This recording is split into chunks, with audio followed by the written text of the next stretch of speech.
ERP 정보관리사 회계이론 기출문제 풀이하도록 하겠습니다. 1번 보기의 사례에서 챗봇 도입으로 인한 생산 스토어의 경영 효과로 적절한 것은 생산 스토어는 전자상거래 플랫폼을 운영하는 기업으로 최근 고객센터에 인공지능 챗봇 시스템을 도입하였다. 도입 후 자주 반복되는 단순 문의는 챗봇이 실시간으로 자동 응답 처리하고 있으며 이에 따라 고객 응답 시간은 대폭 단축되었다. 한편 복잡한 민원이나 예외사항은 여전히 전문 상담 인력이 직접 응대하고 있으며 도입 이후 변화는 아래와 같다. 평균 상담 대기시간 3분에서 30초, 전문 상담 인력의 업무 만족도 보통에서 높음, 고객의 초기 문의 중 60% 이상이 챗봇이 단독 처리. 1번 블록체인의 기반 회계 정보의 투명성 확보. 여기 이제 보기에서는 회계 정보의 라는 내용이 없죠. 그래서 1번은 아니고요.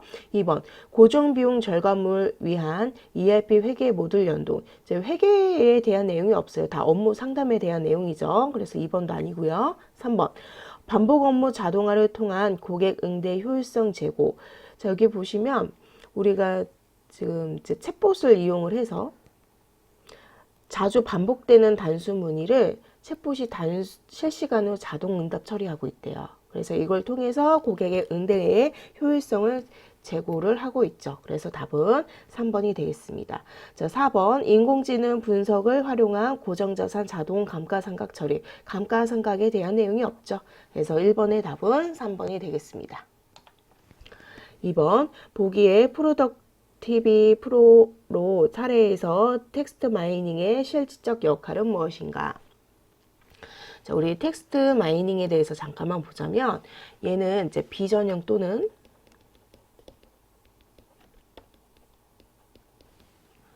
반전형 테스트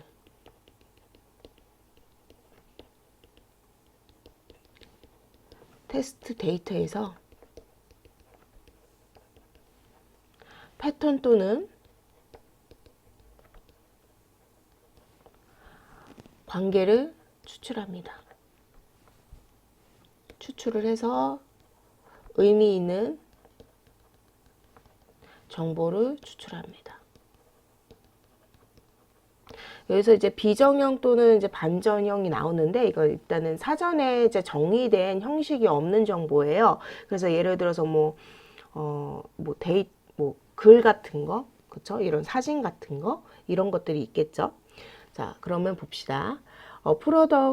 프로덕티비 프로 전자기기 부품을 제조, 유통하는 중견기업으로 스마트 ERP 시스템을 도입해 회계, 생산, 마케팅 부서 간 협업을 강화하고 있다. 최근 회계팀은 온라인 쇼핑몰에서 수집된 고객 리뷰 데이터를 텍스트 마이닝 기법으로 분석하여 반품이 잦은 특정 부품에 대해 고객 불만 요인을 파악했다. 자, 분석 결과 해당 부품의 반품률 증가와 수익성 악화가 내구성 문제 및 가격 민감도와 관련된 의견과 일치함을 확인하였다. 이에 따라 회계팀은 해당 제품군의 수익성 분석을 조정하고 생산팀 및 마케팅팀과 함께 제조 품질 개선 및 가격 전략 조정을 제안하였다. 자, 여기서 보면은 고객 리뷰 데이터가 있어요. 얘가 비전형 데이터, 형식이 없는 거예요. 그래서 요걸 이용을 해서 우리가 반품이 잦은 특정 부품에 대해 고객 불만 요인을 파악을 했대요. 그쵸? 이제 의미 있는 정보를 추출했다는 얘기죠. 그래서 이거 보기를 보면 1번 고객 민원 자동 접수 시스템 구축. 이거는 아니죠. 그쵸? 요거 우리 민원은 들어왔지만 자동 접수에 대한 내용은 없어요. 2번 수치 데이터의 연간 손익 추익 시각화. 우리 여기 고객 리뷰 데이터는 이제 비전형 데이터예요. 그래서 수치가 없죠. 그 다음에 3번 재무제표 오류 탐지를 위한 감리 시스템 구현. 이 재무제표에 대한 내용은 없죠. 자, 4번 비정형 테스트 데이터를 통한 비용 발생 요인을 두치. 우리가 요거 고객 리뷰 데이터 비정형 테스트라고 했었죠. 그래서 요걸 통해서 우리가 원인을 이제 알게 되었어요. 그래서 답은 4번이 되겠습니다. 3번 중소기업인 주 생산 정보는 ERP 시스템을 도입하려고 하지만 초기 구축 비용 부담이 크고 시스템 유지 보수 인력 확보가 어려운 상황이다. 이에 따라 초기 비용을 절감하면서도 ERP의 기능을 효과적으로 활용할 수 있는 방법을 고민하고 있다. 이 기업이 선택할 수 있는 최적의 대안은 무엇인가? 자, 초기 구축 비용이 부담이 크고요. 시스템 유지 보수 비용 인력 확보가 어려운 상태래요. 그러면 조금 만들어진 것들을 우리가 빌려 써야겠죠. 그래서 얘의 가장 최적의 대안은 1번에 있는 클라우드 기반의 ERP를 활용하는 방법입니다. 자, 2번에 이제 온프레미스 ERP라는 게 나오는데 처음 보는 거죠. 얘는 이제 하드웨어나 소프트웨어도 모든 IT 자원을 자체적으로 보유를 해서 이제 서버를 구축해서 각각 구입하고 이제 특정 공간에서 이제 직접 관리를 하는 거예요. 그래서 그걸 통해서 이제 ERP를 이제 도입을 한다는 얘기인 거고, 자, 우리가 IT 자원을 자체적으로 보유하면 어떻게 될까요? 비용이 많이 들겠죠. 그래서 2번은 답이 안 되고요. 그 다음에 우리가 ERP를 사용을 해야 되니까 ERP 도입 포기하고 기존 방식 유지하는 것도 아니겠죠. 그 다음에 대기업에서 운영 중인 ERP 시스템을 직접 구매하는 건데 대기업이니까 얘는 이제 돈이 많이 들겠죠. 대기업에서 운영하는 거니까. 그래서 가장 어울린 거는 1번의 클라우드 기반의 ERP 활용이 되겠습니다. 4번 원가, 품질, 서비스 속도 등 주요 성과 지표의 획기적인 개선을 위해 업무 프로세스를 근본적으로 재설계하는 기법은 무엇인가? 자, 1번 TQM. 자, 얘는 전사적 품질 경영인데요. 자, 전사적 품질 경영.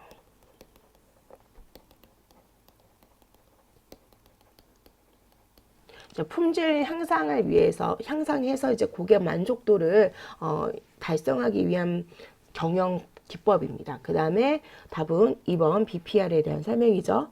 그 다음에 MRP는 자재 소요 계획입니다. 얘는 자재 소요 계획. 그 다음에 4번의 CRM은 고객 관계 관리예요.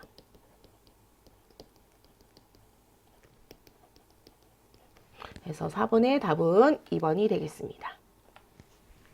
5번 회계의 목적에 대한 설명으로 가장 적절한 것은 1번 회계는 특정 기관의 요구에만 맞추어져 있다. 아니죠. 2번 회계는 기업의 세금 부담을 최소화하기 위한 수단이다. 얘도 아니고요. 3번 회계는 투자자와 채권자에게만 필요한 정보를 제공한다. 아니죠. 4번 회계는 경영진의 수탁 책임을 명확하기 위해 회계 정보를 제공한다. 그렇죠? 명확하기 위해서. 그래서 답은 4번이 되겠습니다.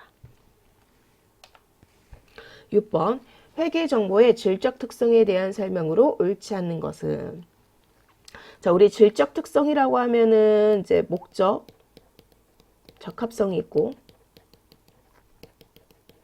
그 다음에 신뢰성 두 가지가 있죠. 그래서 목적 적합성 이거 외우고 있어야 되죠? 뭐가 있죠?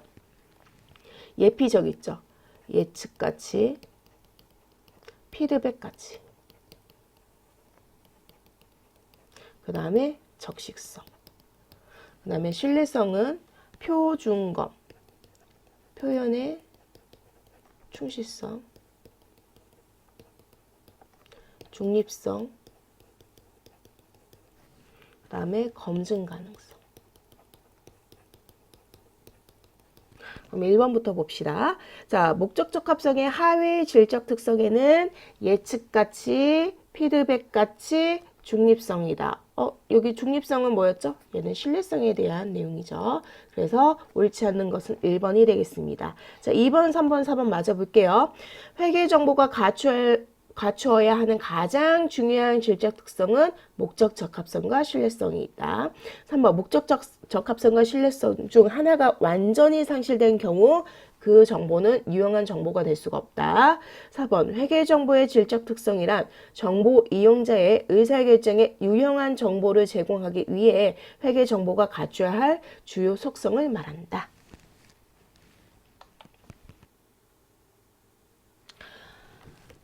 자, 7번 보기는 주 테크 생산 재무팀 담당자의 업무 처리 실수에 대한 내용이다. 이로 인한 영향으로 적절한 것은 주 생산 테크 재무 담당자 김성재 씨는 결산을 진행하면서 단기에 수취한 임대료 중 일부가 차기 회계 기간에 해당하는 선수 임대료임을 인식하지 못하고 전액을 임대료 수익으로 회계 처리하였다. 자, 여기 봅시다. 자, 우리가 이제 이때 수익으로 인식을 했대요. 이때 수익으로 인식을 해서 내년 것까지 미리 받았죠. 근데 얘를 이만큼을 우리가 내년 거기 때문에 올해의 수익으로 인식하면 안 되고, 그쵸? 차기분을 우리가 미리 이익을 받았기 때문에 선수 수익으로 인식을 했었어야 돼요. 근데 요걸 안 하고 전부 다 뭘로 처리했대요? 수익으로 인식을 했다는 얘기죠. 그래서 분계로 보면 차변에 임대료를 없애고 그 다음에 대변에 선수 수익으로 인식했었어야 됩니다. 자, 그럼 이 분계를 안 했으니까 어떻게 될까요? 수익은 커지겠고 부채는 작아지겠죠. 그 다음에 이제 수익이 커지다 보니까 이익이 커지겠죠. 그럼 이익이 커진다는 얘기는 뭐예요? 자본도 커진다는 얘기입니다. 그러면 봅시다. 자산, 우리 자산에 대한 내용이 나와야 안 나요? 안 나오죠. 그래서 자산, 과대계산, 과소계산 없고요. 영향이 없습니다. 그 다음에 우리가 부채는 어떻게 된다고 했었죠? 과소계산 되죠. 그래서 부채, 과소계산. 그 다음에 자본도 과대계산이 됩니다. 왜죠? 수익이 커지면서 이익도 커지죠. 이익이 커지니까 자본도 어떻게 될까요? 커지죠. 그래서 답은 3번이 되겠습니다. 8번 재무제표에 대한 설명으로 적절하지 않는 것은 1번 현금 흐름표는 일정 기간 현금 유출입에 관한 보고서이다. 맞고요. 그 다음에 2번 자본 변동표는 일정 시점의 자본 크기 및 상태를 나타내는 보고서이다 라고 나와 있는데 일정 시점이 아니라 일정 기간입니다. 그래서 답은 2번이 되겠네요. 3번 손익계산서는 일정 기간 경영 성과를 나타내는 보고서이다. 재무상태표는 일정 시점의 재무상태를 나타내는 보고서이다. 자, 9번. 자, 보기의 일자별 회계 처리를 토대로 거래의 종류로 연결이 적절한 것을 고르시오. 자, 보기에 보면 이제 차변에 현금 나오고 대변에 단기대여금 이자 수익. 자, 10월 7일은 차변에 소모품비, 대변에 보통예금 나오는데 보기에 나온 거 보니까 교환거래, 혼합거래, 손익거래 등이 나오죠. 그래서 요거 잠깐만 보고 가겠습니다. 자, 교환거래는 자산, 부채, 자본의 변동을 가져오는 거래예요. 증감. 증감을 가져오는 거래고요. 그 다음에 이제 손익거래는 한 변에 이제 수익 또는 비용만 나오는 거래입니다. 한 변에 수익 또는 비용.